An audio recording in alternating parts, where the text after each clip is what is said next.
Hi there, it's Jeanette Comerford. In today's video, I'm going to be sharing how I created this art journal page, creating a multi-dimensional scene using some digital images from Elizabeth Bell.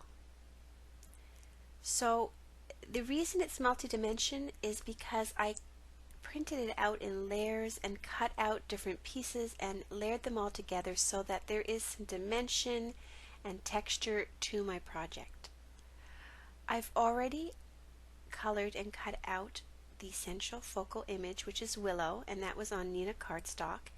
At the same time, I printed it out on some pattern paper with this dot detail, as well as on this tone-on-tone light pink paper. And I'll be using that for the teapot. So the first thing I'm going to do is cut everything out. So I have my layers. I have a coloration video sharing how I colored Willow, and I will link to that. So this layer will be for just the tray. So I'll be covering everything up except the tray. And this layer will be for the teapot. And you can see I've already cut out the mug so that when I layer Willow on top, I can add that mug onto the top of her into her hands. Here I have the cookies on the plate and then the cookies themselves. So that gives you a bit of an idea how I'm doing this. I also pulled out some other pattern paper to serve as a backdrop. And when I create my art journal pages, I tend to use just scrap paper. So that paper is from old Stampin' Up! Packs. And I won't be able to link to that because they're quite old. So I'm going to be adding some color to the teapot. And I'm coloring right over the pattern paper. And I'm using cool grays, so I'm using C00, C1, and C3. And this is just so that the teapot has a little bit more dimension. So I'm creating that, creating some shadows, just using these cool grays. And I'll do the same thing with her mug. So just a little bit. Now if I'd wanted to take it a step further, I could have printed the mug out again and then just cut out the handle and adhered that. So this is a very basic sort of multi-dimensional scene. You could really take it a lot farther. So I'm going to color up the roses. I'm using the same pinks that I used to color the sweater on Willow. And those will also be linked for you. And then I will just add a little bit of green for the leaves. I'll be leaving the handle of the teapot uncolored because I'm going to be adding some Wink of Stella in silver to that. So you can see how just a little bit of coloring has really brought that teapot to life.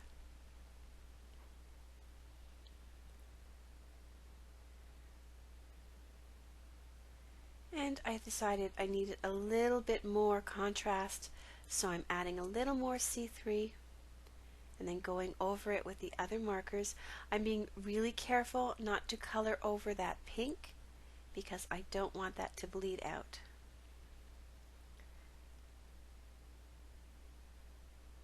So that's what I like about Copic markers. If you're not satisfied with your first result, you can go ahead and color over it again so that it looks exactly the way you want it.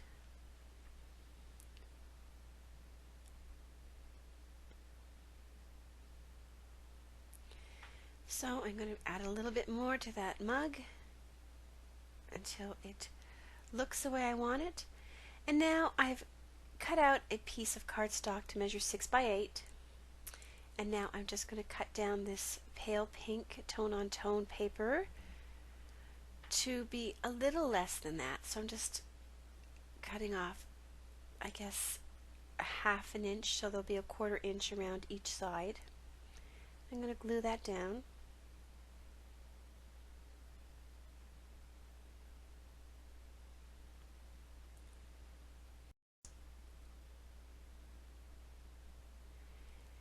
Now I have another piece of pattern paper that I cut to be a rectangle. I'm going to adhere that down. Try to get it nice and straight. And I didn't, so I had to pull it up and I was really lucky that I didn't tear my paper, so I got it straight now. And I also added a little band of that brown dot detail paper to the bottom of it.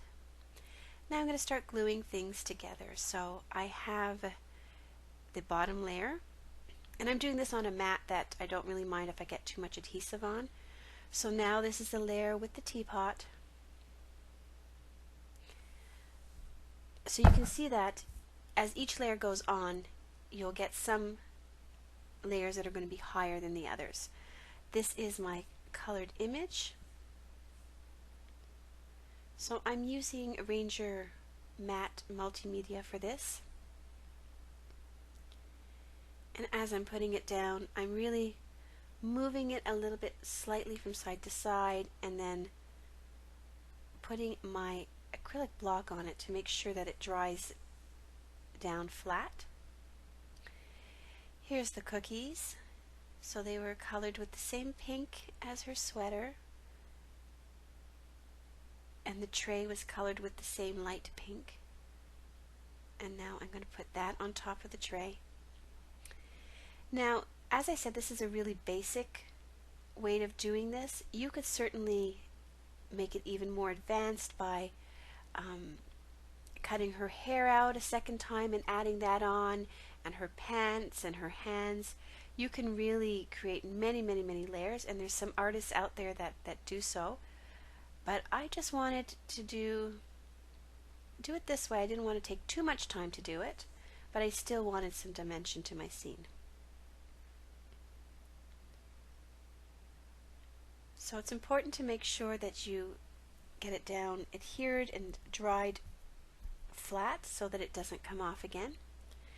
So here's that little piece of dot detailed paper. I'm putting that on the bottom. The doily and this border were cut out with some dies, and I will leave a link to those at the bottom of this video. So I'm just getting that adhered down, and I apologize, it was out of the frame and I didn't realize. Now I'm going to color that handle with that Wink of Stella in silver. I'm doing the handle and the knob on the lid of the teapot. And I'm going to get everything adhered down.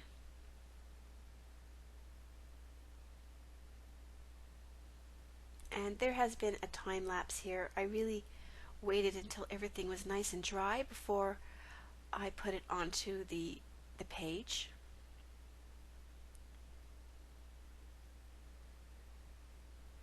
I'm having some issues with my glue gun today. There we go. So that's going to sit on there. And just I pulled out a few little gemstones from my stash. The pink one is from the dollar store, and the clear ones are from Stampin' Up. And that crochet flower was gifted to me a long time ago, and I'm finally just starting to use them. I've been saving them. Then I stamped a sentiment on a piece of the same pattern paper, the pink tone on tone, and created a little flag banner to tuck that onto the doily. I'm adding a little bit of detail with my white gel pen.